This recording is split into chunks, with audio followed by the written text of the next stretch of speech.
사랑합니다.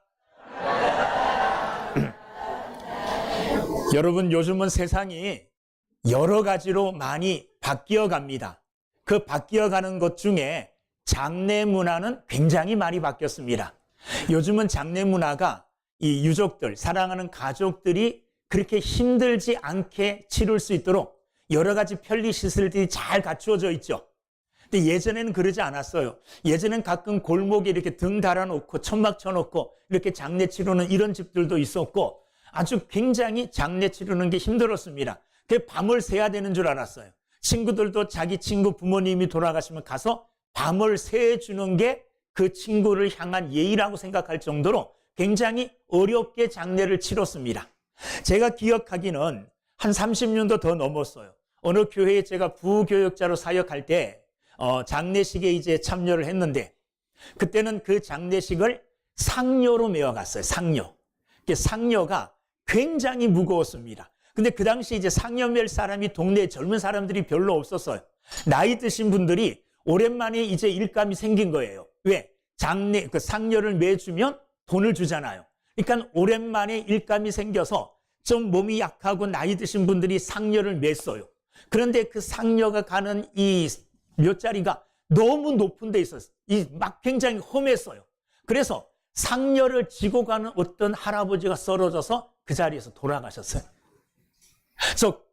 어쨌든 부교역자 때 그런 걸 경험했거든요. 그러니까 상여를 따라오는 행렬 속에 정말 유족들이 울면서 슬퍼하면서 고글하면서 따라오다가 그 자리에서 또 장례가 난 거예요. 그 자리에서 또 죽음을 보게 된 거예요. 여러분, 요즘은 장례가 사실 좀 간편하게 치루어지지만 예전에는 쭉 줄을 서가지고 이렇게 상여를 따라가고 장례 행렬을 따라가면서 고글했잖아요. 그래서 장례가 나타내는 인상은 슬픔이고 눈물입니다. 자, 그런데 오늘 성경 본문을 보면 오늘도 장례 행렬이 나오고 있습니다. 이 장례 행렬은 어디서부터 시작되느냐 하면 나인성이라고 하는 곳으로부터 이 장례 행렬이 시작이 되어집니다. 자, 그런데 이 장례 행렬을 따라 정말로 슬퍼하며 우는 여인이 따라오고 있었습니다. 이 여인은 원래 나인성에 살던 어떤 여자였는데 사랑하는 남자를 만나서 그 성에서 이제 결혼을 했어요. 여러분, 결혼하면 얼마나 좋습니까? 행복한 신혼기간이 시작되잖아요. 아마도 이 여인도 사랑하는 남자를 만나서 알콩달콩하면서 가정을 이루었을 겁니다. 그 가정에 하나님이 축복하사 아들을 주셨어요. 자녀를 얻었으니 얼마나 좋습니까? 그래서 행복한 나날을 보내는 중에 갑자기 이 여인의 남편이 돌아가시고 말았어요. 자, 그 당시에 남편이 죽었다, 남편이 돌아가셨다 그러면 이 여인의 장례는, 이 여인의 앞날은 고난, 이 여인의 앞날은 험악한 인생이 이제 예비되었다고 해도 과언이 아닐 정도로 힘든 인생을 살아야 돼요. 그런데 그런 힘든 인생 중에서도 낙이 있었습니다. 그 낙이 뭐냐 하면 하나 있는 아들이에요. 힘든 일을 다 겪으면서 이 어린 아이를 고이 잘 길러서 이 아이가 이제 청년이 되었어요.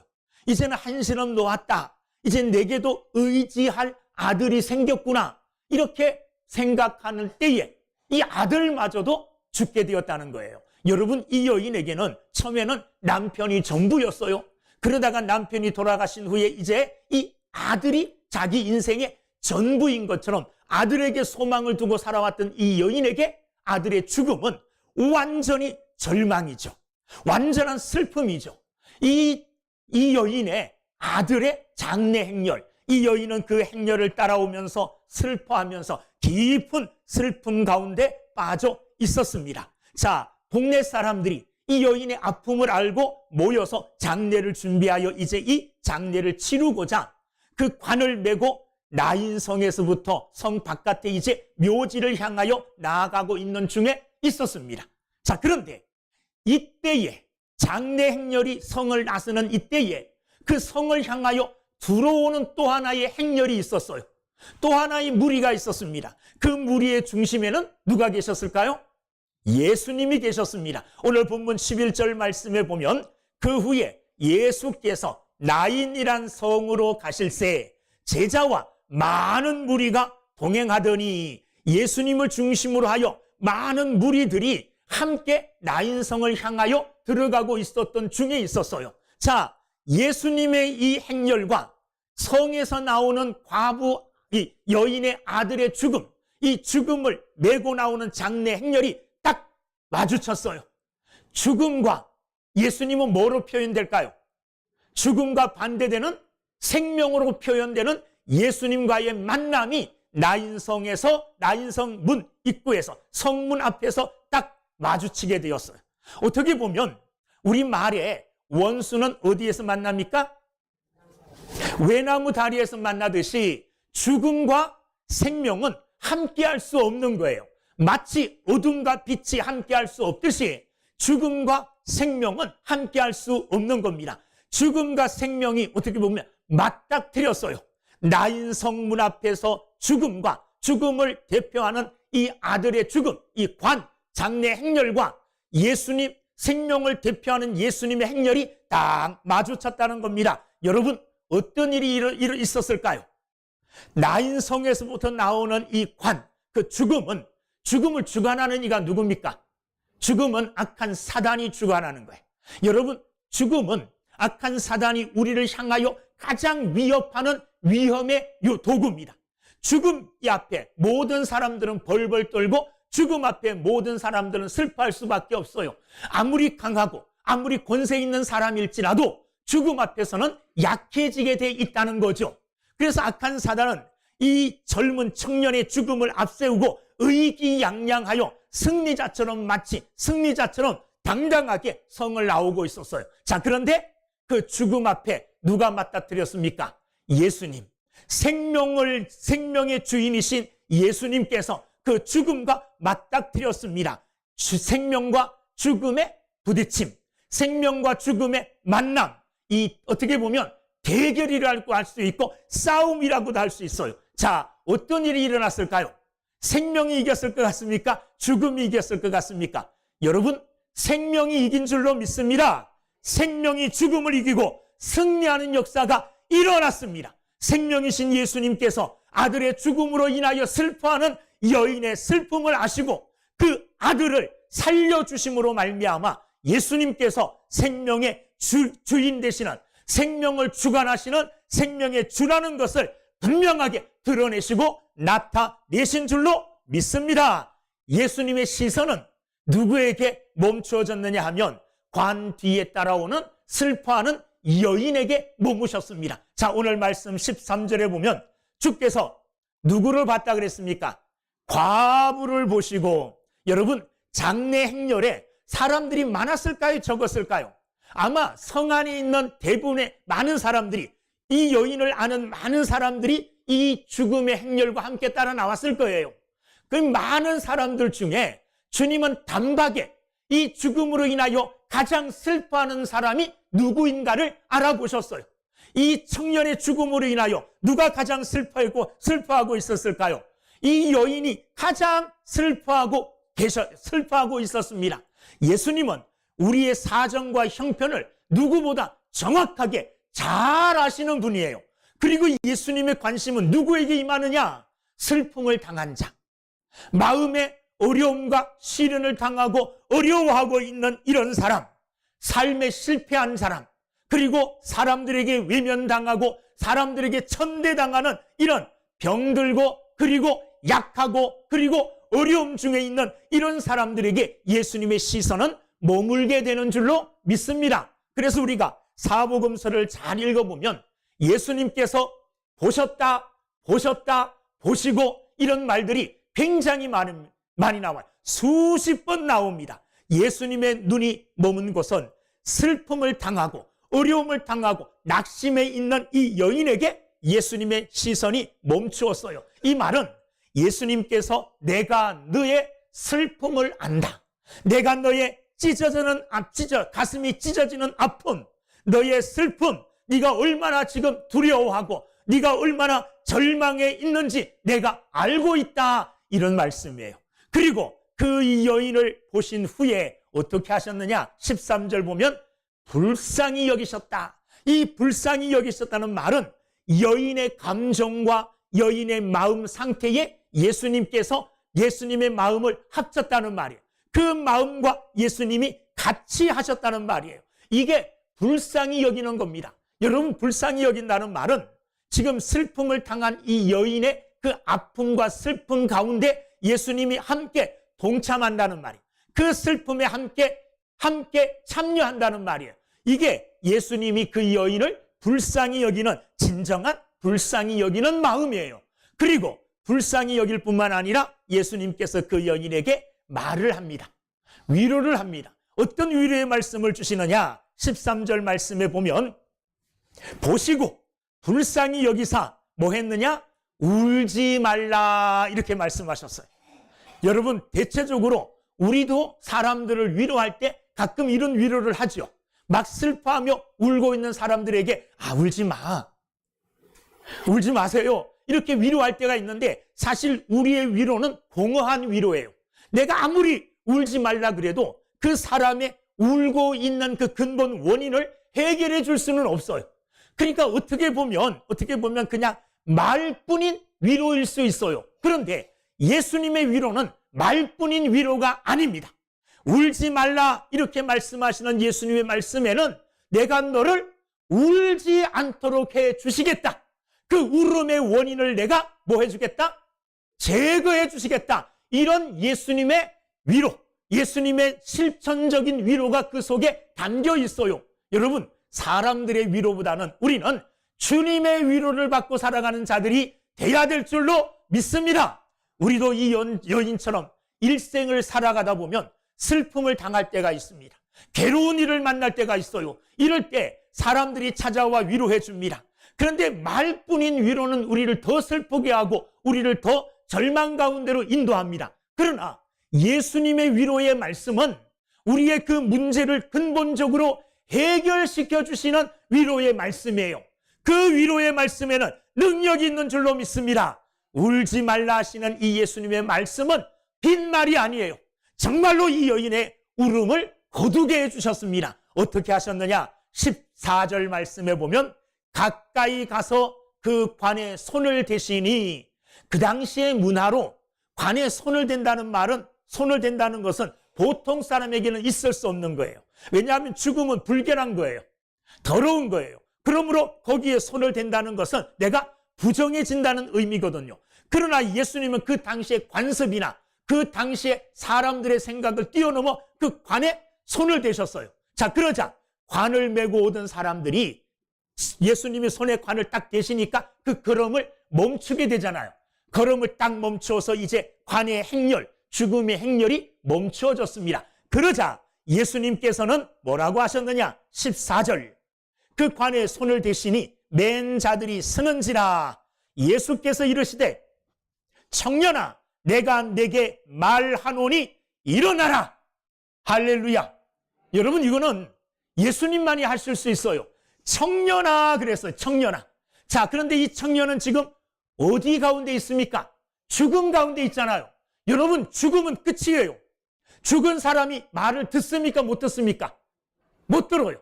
죽음 앞에 가서 아무리 슬퍼 울고 그리고 어떤 위로의 말을 하고 무슨 말을 해도 죽은 사람은 도대체 도무지 들을 수가 없어요. 죽음은 침묵을 가리켜요. 죽은 사람 앞에 가서 백날 천날 우리가 많은 말을 해도 그 많은 말을 하나도 들을 수가 없어요. 자, 그런데 예수님은 죽음 가운데 있는 이 청년을 향하여 청년아 하고 불렀어요. 예수님은 능력의 주님이세요. 생명의 주님이세요. 이 생명의 주인 되시는 예수님이 청년아 불렀더니 침묵하던 죽음이 반응을 해요. 죽음의 문을 깨트리셨어요. 죽음의 문을 깨트리시고 죽음 가운데 있는 이 청년에게 하나님의 말씀, 예수님의 말씀이 능력으로 역사하게 된 줄로 믿습니다. 죽음 가운데 있는 이 청년이 죽음 속에서 예수 그리스도의 능력의 말씀을 듣게 된 겁니다. 여러분, 예수님의 말씀은, 예수님의 능력의 말씀은 죽음도 깨트리고 죽음 속까지 역사하는 능력이 있는 말씀인 줄로 믿습니다. 이 말씀을 들은 청년이 어떻게 했습니까? 그 말을 듣고 일어나라. 자, 예수님이 청년아 일어나라, 예수님의 말씀이에요. 그런데 죽음 가운데 있던 이 청년이, 죽음이 이 예수님의 명령에 순종했어요. 청년이 그 말씀을 듣고 어떻게 했느냐? 15절 말씀 보십시오.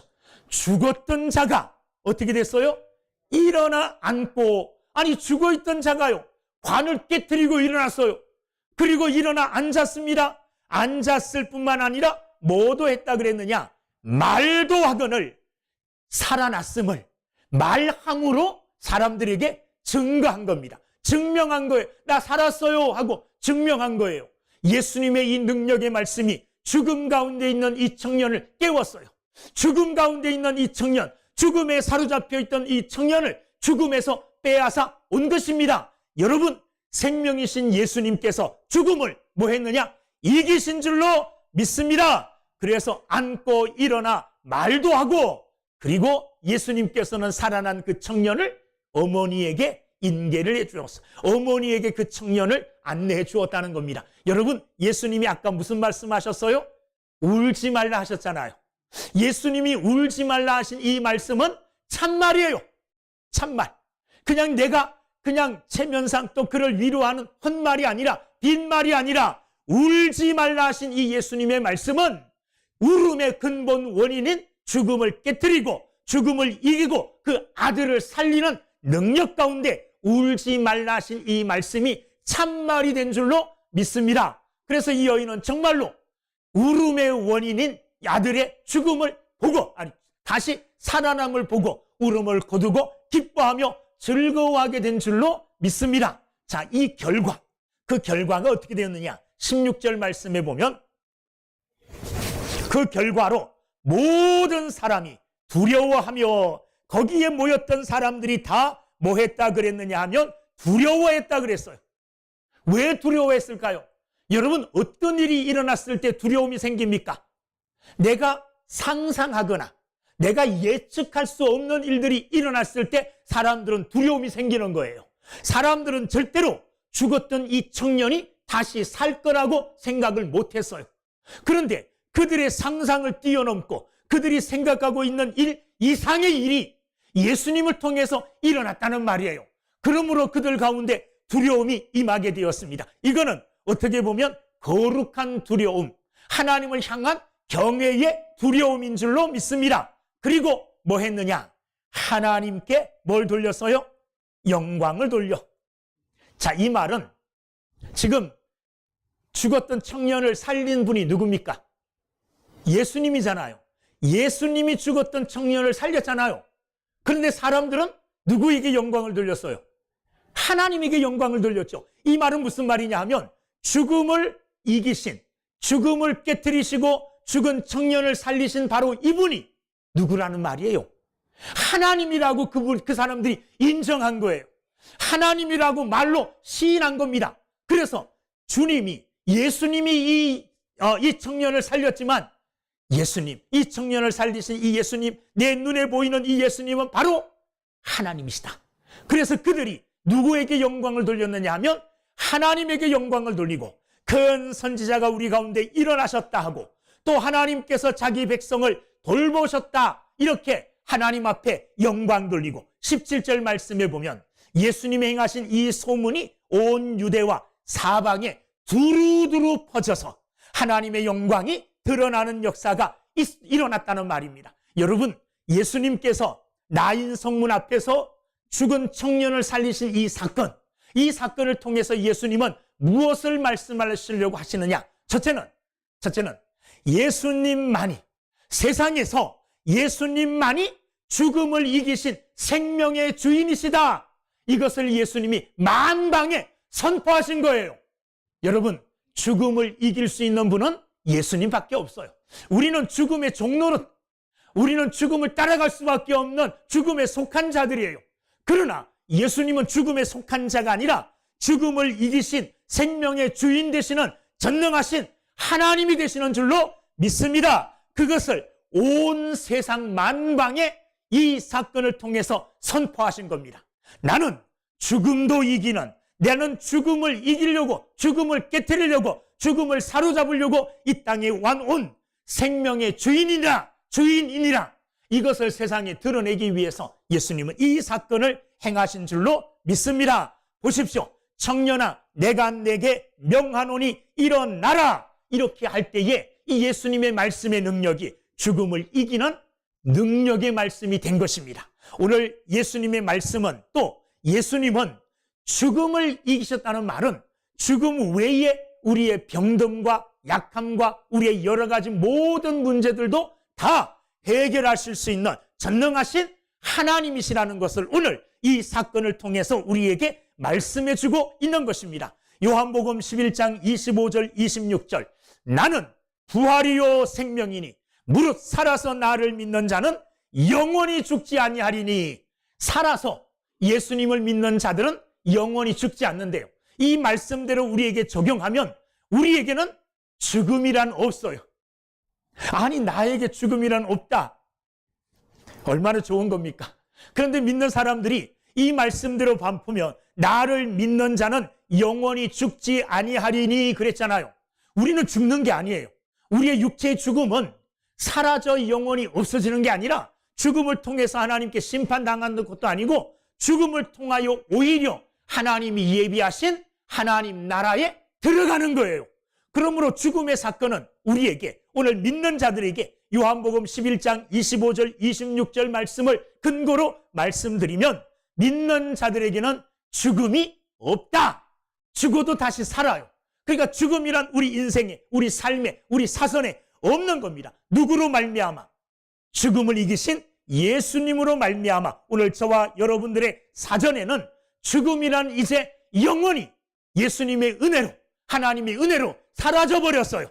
죽음으로 인하여 두려워하지 않고 살아가는 믿음의 사람들이 되기를 주의 이름으로 축원합니다. 여러분 사실 모든 사람들은 죽음을 두려워합니다. 저도 물론 죽음을 두려워해요. 저도 죽음 어떡하지 이런 걱정과 염려가 있어요. 근데 그건 잠깐 드는 말씀이에요. 믿음으로 이 죽음에 대한 염려와 걱정을 다 물리치고 뿌리칠 수가 있어요. 할렐루야. 여러분들에게도 이런 죽음을 이기는 죽음을 물리칠 수 있는 죽음의 두려움을 극복해낼 수 있는 믿음이 있기를 주의 이름으로 축원합니다. 이 믿음은 생명의 주인이신 예수 그리스도 바로 그분으로 말미암아 우리에게 주어지는 은혜예요. 예수님을 신실히 믿고 예수님을 신실히 믿음으로 바라보고 살아가는 자들은 두려움, 죽음에 대한 두려움을 극복하고 이긴 삶을 사는 사람들이에요.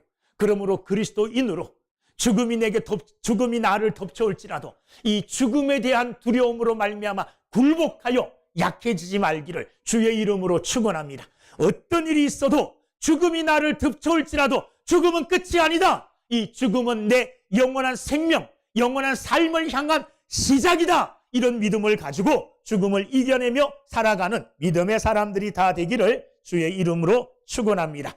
이 사건을 통해서 두 번째 우리가 생각할 수 있는 것은 주님은 울고 있는 과부를 눈여겨보시고 그의 슬픔을 극복하도록 그의 슬픔을 닦아주시고 이길 수 있도록 아들을 살려주신 분이에요.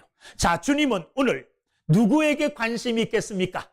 과부와 같이 두려움과 염려와 걱정 속에 있는 염려 속에 있는 오늘 우리에게 주님은 관심을 가지고 있어요. 내가 예수 그리스도를 믿는 성도 하나님의 백성으로 이 땅을 살아갈지라도 하나님의 관심은 주님의 관심은 오늘 내게 있다는 것을 여러분이 기억하시기를 주의 이름으로 축원합니다. 여러분 우리는 하나님의 시선을 피할 수가 없어요. 우리는 하나님의 시선은 어떤 시선이냐? 우리를 막 올가매고 우리를 억압하는 그런 시선이 아니라 따뜻한 아버지의 시선이에요. 아버지의 시선으로 항상 오늘 우리를 바라보셔요. 마치 슬픔을 당한 이 여인을 예수님이 정말 그의 마음 또 그의 마음에 그의 슬퍼하는 마음에 동감하며 바라보듯이 하나님은 오늘 저와 여러분들을 주목하고 계신다는 사실을 잊지 마시기를 주님의 이름으로 축원합니다. 나를 안 보고 계실 거야? 이 많은 사람들 중에 아니 세상에 예수 믿는 사람들이 수억 될 텐데 그 사람들 다 보기 바쁠 텐데 어떻게 나까지 관심을 가지고 나까지 보고 계실까? 아니요. 나 보고 계셔요. 나만 보고 있는 것처럼 나만 보고 계셔요. 생각해 보십시오. 일주일 동안 살아가는 동안에 하나님이 나만 보고 계신다 생각하며 한번 살아보십시오. 이게 믿음이 없는 사람들은 되게 불편한 삶이 돼요. 하나님이 나를 지켜보신대. 힘들어 죽겠네. 아유, 불편해. 이것도 못하고 저것도 못하네. 여러분, 이런 시선으로 이런 생각으로 하나님의 시선을 느끼지 마시고 사랑의 눈길로, 네? 부모가 자식을 바라보듯이 마치 2살, 3살을 한 아이들, 이제 겨우 걸음마 하는 아이를 데리고 공원에 갔어요. 아이가 마음 놓고 공원을 뛰어다녀요. 근데 이 아이는 안심하고 뛰어다녀요. 누가 보고 계실 거라고 생각하니까, 부모가 나를 보고 있을 것이라고 생각하니까 안심하는 거예요. 근데 어느 날 이 아이가 갑자기 하고 정신을 딱 차려요. 아무리 찾아봐도 부모가 보이지 않아요. 그럼 뭐 합니까? 울어요. 왜 울어요? 부모가 안 보이니까 울어요. 그러나 부모가 옆에 있다는 것을 항상 의식한 이 아이는 자유롭게 뛰어듭니다. 뛰어놀아요. 오늘 우리는 그와 같은 하나님의 시선을 느끼면서 어린 아이들이 부모의 시선 속에서 자유하며 마음대로 편안하게 살아가듯이 이런 믿음의 삶을 살아가는 귀한 사람들이 다 되기를 주의 이름으로 축원합니다. 오늘 보고 계셔요. 그리고 보고 계실 뿐만 아니라 때로는 가까이 찾아오셔요. 때로는 가까이 찾아오셔서 나를 어루만져 주시기도 해요. 때로는 가까이 찾아오셔서 나를 가까이 하시고 내 눈물을 닦아주시기도 하고 나를 안아주시기도 하고 때로는 내 어깨와 내 덩을 두드려 주시기도 하고 나를 위로하여 주시는 줄로 믿습니다. 그러므로 우리는 이 하나님의 시선, 예수님의 시선, 이 여인을 향한 예수님의 시선을 느끼면서 그 안에서 복된 믿음의 삶을 사는 귀한 사람들이 다 되기를 주님의 이름으로 축원합니다. 마지막으로 오늘 이 본문 말씀을 통해서 우리가 가장 중요하게 여겨야 될 게 있어요. 무슨 말이냐? 세상에는 성에서 나오는 장래 행렬 같은 죽음의 행렬이 있고 또 하나는 성으로 들어가는 예수님의 행렬처럼 생명의 행렬, 이 두 가지 행렬밖에 없어요. 두 가지 행진밖에 없어요. 어떤 사람은 죽음을 향하여 나아가고 죽음의 행렬 속에서 죽음으로 가는 길을 걸어가는 자들이 있고 또한 하나의 행렬은 생명의 길, 그리고 생명의 길을 향하여 걸어가는 생명의 행렬이 있어요. 이 두 가지밖에 없어요. 이 두 가지밖에. 그런데 저와 여러분들은 이미 어디에 포함이 되어 있습니까? 어디에 합류했어요? 예수님이 걸어가시는 생명의 길에 믿음으로 합류한 자들인 줄로 믿습니다. 그러므로 나인성을 향하여 예수님과 함께 걸어가는 사람들처럼 예수님의 생명을 함께 누리며 예수님과 함께 기쁨과 소망과 행복을 가지고 살아가는 이 생명의 삶을 향하여 나아가는 믿음의 삶을 사는 귀한 사람들이 다 되기를 주님의 이름으로 축원합니다. 또 하나는 내가 생명의 행렬에 속해 있으니 생명의 행렬에 속한 자로 생명의 풍부함을 누리면서 예수님이 주시는 영원한 생명의 풍요로움을 믿음 안에서 마음껏 누리면서 뭐 해야 될까요? 생명의 행렬 속에 있는 행복을 누리면서 아직도 죽음의 행렬 속에서 죽음의 길을 걸어가고 있는 자들을 향하여 예수님처럼 관심을 가져야 될 줄로 믿습니다. 그리고 예수님처럼 불쌍히 여기는 마음을 가져야 돼요. 그리고 예수님처럼 불쌍히 여기는 마음을 가지고 가까이 나가야 돼요. 그리고 그들을 위로하고 그들을 붙들어서 예수님처럼 말씀의 능력으로 예수님이 청년아 일어나라 했을 때에 죽음 가운데 있던 청년이 일어난 것처럼 죽음 가운데 있던 청년이 새 생명을 얻고 일어났던 것처럼 우리가 죽음의 행렬 속에 있는 소망 없는 사람들을 향하여 예수님의 말씀을 힘입어 우리도 외칠 수 있어요. 뭐라고요? 친구여 일어나라. 친구여 죽음 가운데서 죄 가운데서 일어나라. 예수 그리스도로 말미암아 죄 용서받고 죽음의 행렬에서 생명의 행렬로 옮겨서 나와 함께 생명의 길을 가자. 이렇게 사람들을 격려하고 사람들을 독려하고 사람들을 생명의 길로 이끄는 믿음의 삶을 사는 우리 모두가 되기를 주의 이름으로 축원합니다. 여러분, 우리가 깨닫든 깨닫지 못하든 느끼든 느끼지 못하든 세상의 사람들은 다 예수 믿지 않는 사람들은 죽음의 길을 걸어가고 있어요. 이거는 진리입니다. 그들은 언젠가 자기의 죄값으로 말미암아 영원히 멸망당할 거예요. 또 하나의 진리는 그러나 우리는 생명의 길을 걸어가요. 우리는 우리의 죄 때문에 이제 죽지 않습니다. 우리의 죄는 예수 그리스도로 말미암아 해결되었어요. 예수님이 죽음을 이기시고 죽음을 이기신 그 영원한 생명을 오늘 믿는 우리에게 부어주셨어요. 그래서 예수님으로 말미암아 우리에게는 영원한 생명이 넘쳐납니다. 이 생명을 가지고 아직도 죽음의 행렬 속에서 소망 없는 삶을 사는 자들을 불러 예수님처럼 말씀의 능력으로 일어나라. 예수 믿고 죄사함 받아라. 예수 믿고 영생을 얻으라. 이 놀라운 생명의 말씀을 전하여 저들 또한 죽음의 행렬에서 생명의 행렬로 옮겨 함께 기쁨으로 예수님과 함께 생명의 길을 걸어가 마침내 생명의 길 끝에 뭐가 있을까요? 하나님 나라가 있어요. 생명의 길 끝에 영원한 영생이 있는 줄로 믿습니다. 그 나라를 향하여 오늘 함께 믿음의 걸음을 걸어가는 우리 모두가 되기를 주의 이름으로 축원합니다. 기도하겠습니다.